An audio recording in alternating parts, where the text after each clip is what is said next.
itu artinya adalah talabul khair lil ghair, mencari kebaikan kepada orang lain. Karena pada hari kiamat manusia tidak bisa langsung meminta kepada Allah Subhanahu wa taala, melainkan mereka harus mencari perantara demi kebaikan mereka kepada Allah Subhanahu wa taala. Dan di antara salah satu perantara yang menyelamatkan manusia pada hari kiamat adalah para nabi dan juga para rasul. Selain tentunya para malaikat, para ulama, para syuhada, orang-orang saleh satu dengan yang lainnya, dan begitu seterusnya. Ma'asyiral muslimin yang dimuliakan Allah Subhanahu wa taala. Kita tahu bahwa kondisi pada hari kiamat tidak bisa kita bayangkan betapa mengerikan. Sampai-sampai Ummul Mukminin Aisyah radhiyallahu anha ketika bertanya kepada Nabi sallallahu alaihi wasallam soal hadis yuhsyaruna yaumal qiyamah khufatan uratan ghurlan buh. Pada hari kiamat manusia akan dikumpulkan dalam kondisi tanpa beralas kaki, telanjang, bulat tanpa sehelai pakaian, dan akan dibangkitkan sama sekali tidak dikhitan dan tidak membawa harta di badan. Ketika Aisyah radhiyallahu anha mengatakan, ya Rasulullah, kalau semua orang tidak berpakaian baik laki-laki dan perempuan, bagaimana dengan aurat kami? Aisyah radhiyallahu anha bertanya soal aurat perempuan, menunjukkan sifat malu yang dimiliki Ummul Mukminin. Bagaimana dengan aurat kami para wanita yang akan dipandang oleh kaum laki-laki pada hari kiamat? Karena semua tidak memiliki pakaian. Maka Nabi SAW mengatakan, ya Aisyah, perkaranya jauh lebih dahsyat dibandingkan melihat aurat. Ya, karena pada hari kiamat, yauma yafirrul mar'u min akhi wa ummihi wa abi wa sahibatihi wa ban likulli mri'in minhum yauma idzin sya'nun yughni. Di mana manusia akan lari dari saudaranya, lari dari ibu bapaknya, lari dari anak dan pasangan. Masing-masing manusia sibuk dengan sendiri-sendirinya. Begitulah kondisi hari kiamat. Belum lagi Allah Subhanahu wa taala dekatkan matahari di atas kepala satu sehingga keringat bercucuran. Ada yang tenggelam selutut, ada yang tenggelam sepusar, ada yang tenggelam sedada.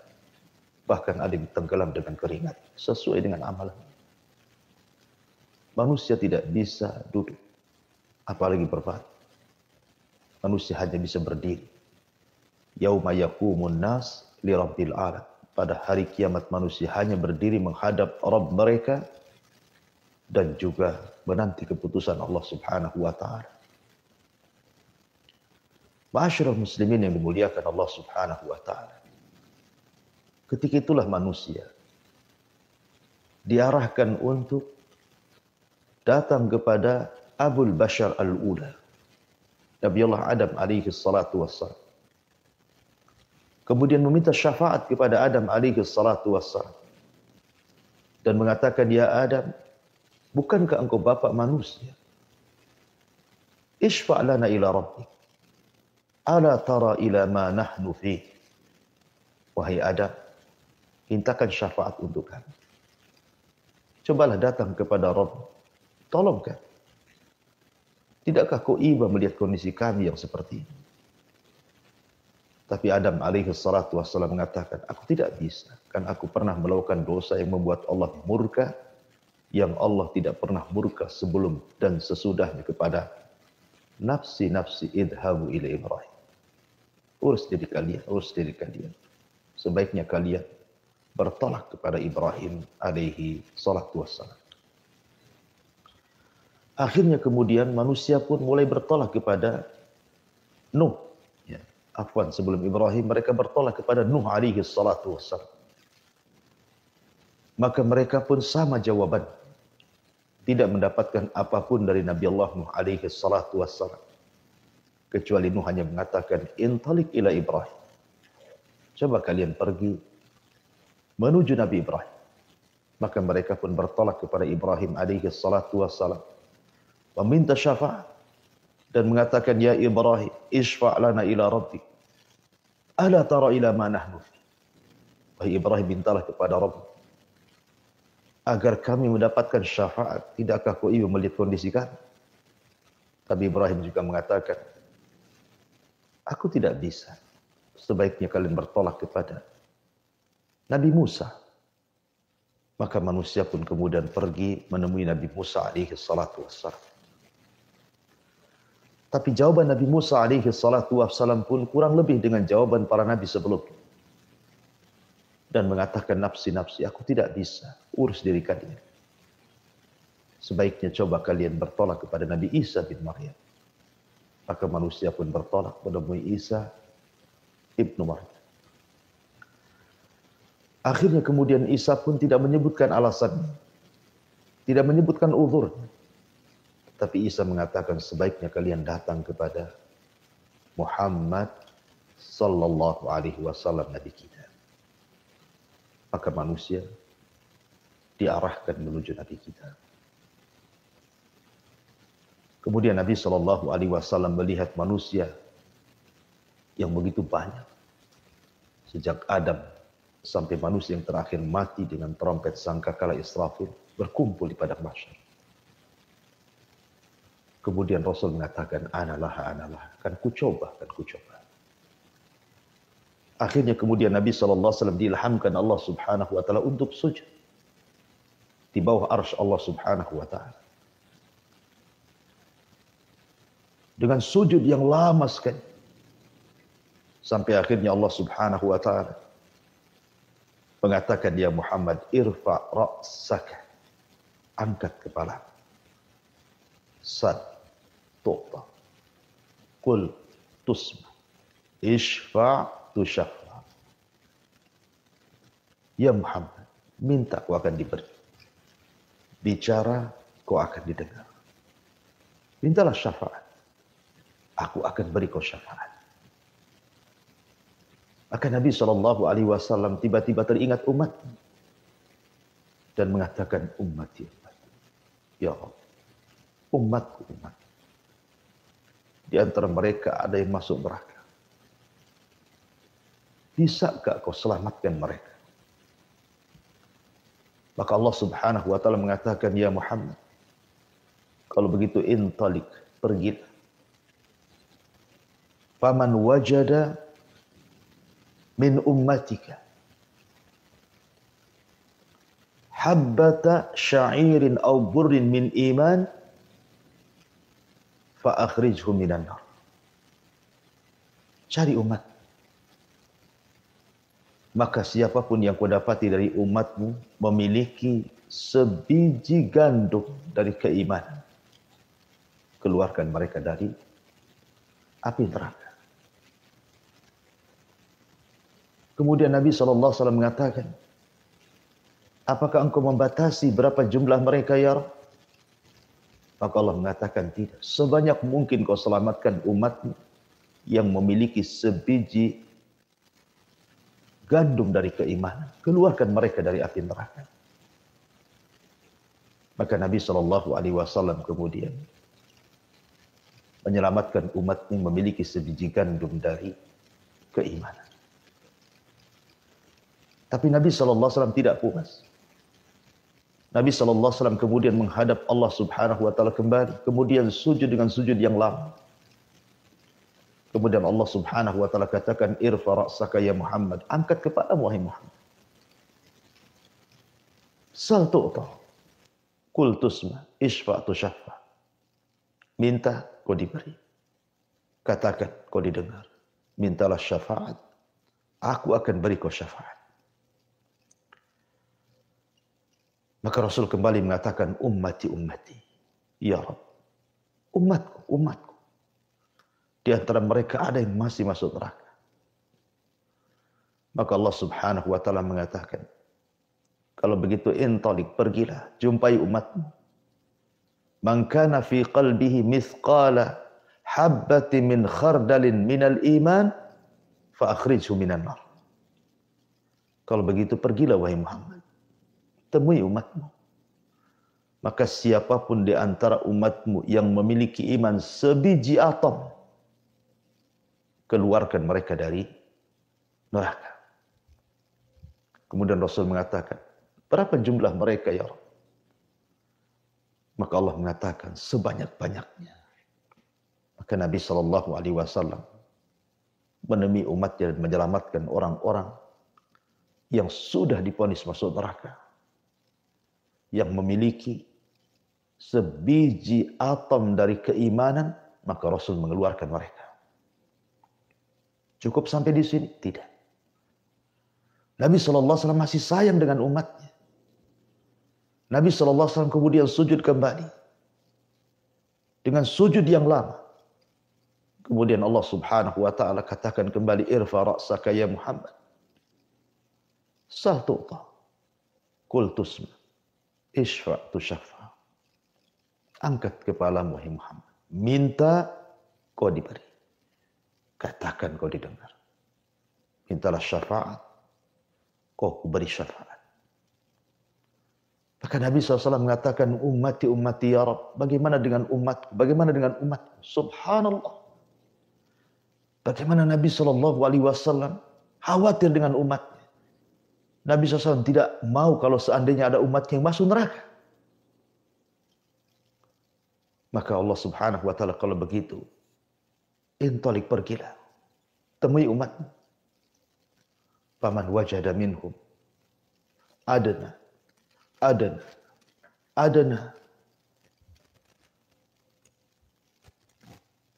Maka barang siapa yang kau dapati dari mereka ada keimanan yang lebih rendah min habbati khardali, dari biji atom, fa akhrijhum minan nar, kau keluarkan mereka dari api neraka.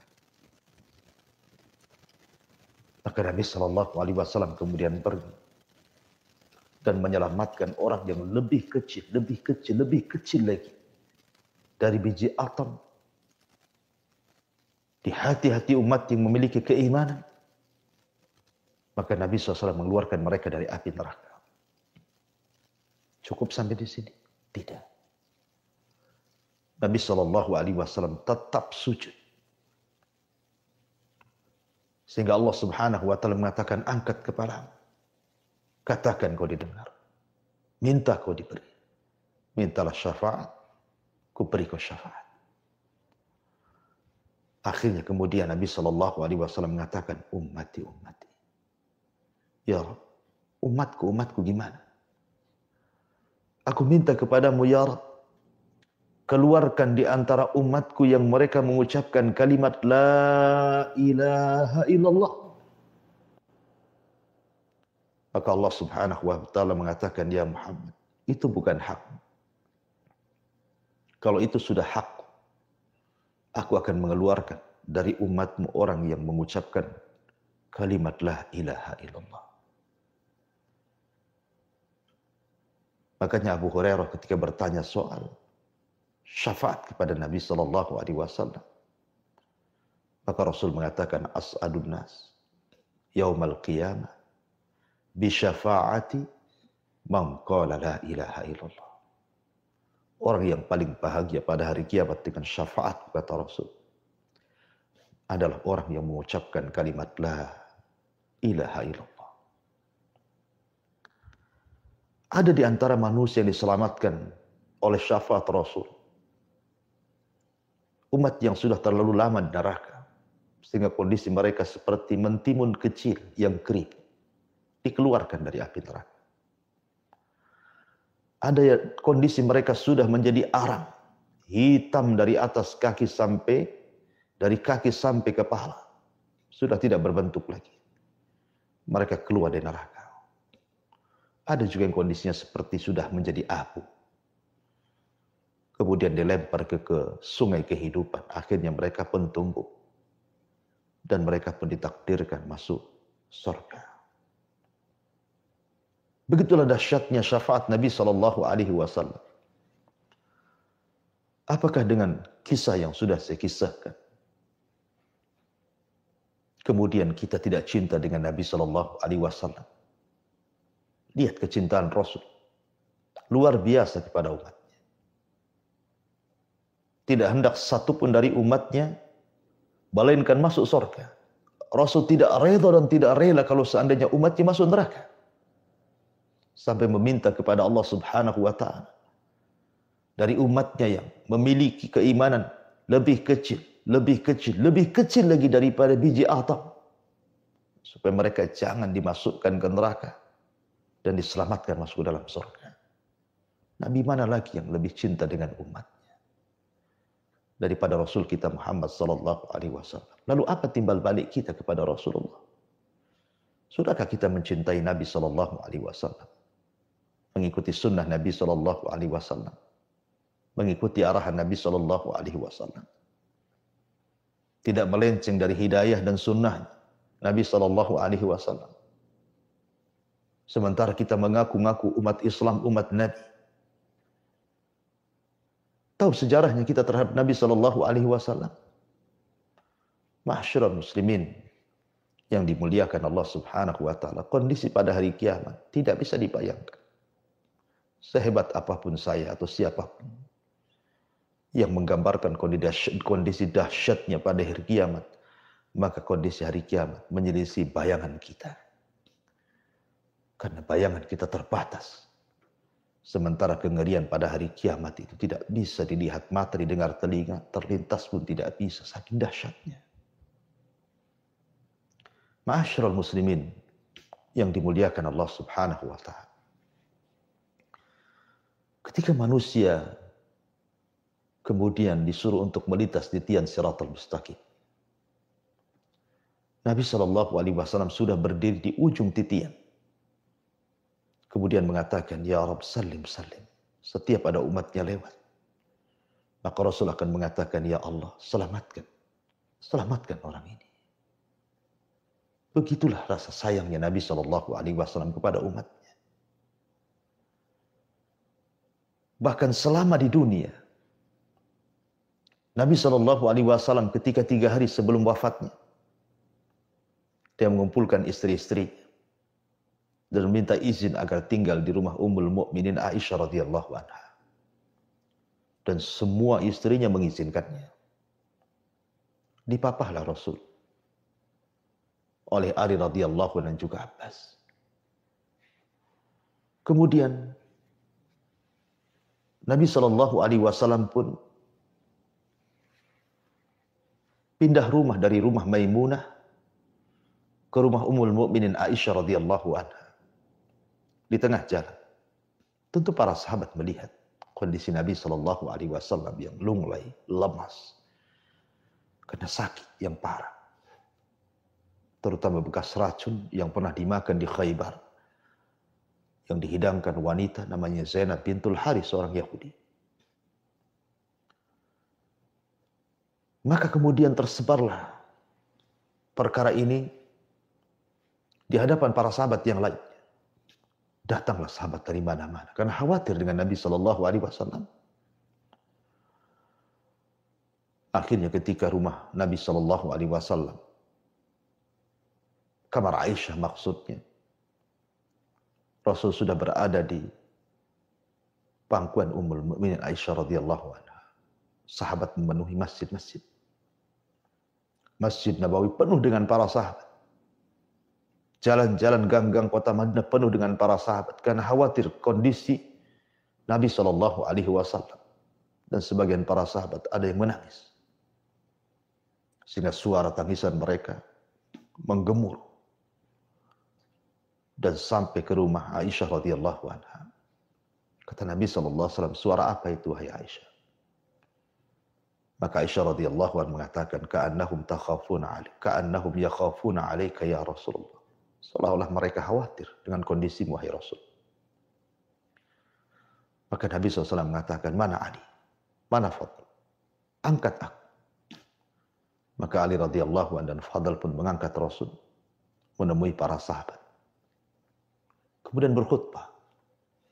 Dan itu khutbah terakhir. Setelah itu Rasul tidak pernah berkhutbah lagi.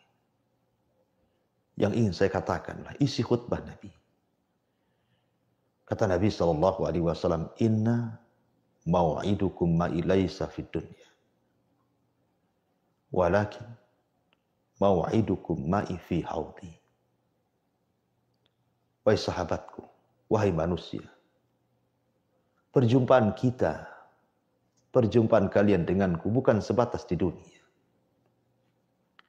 Tapi perjumpaan kalian dengan diriku kelak di telagaku. Subhanallah.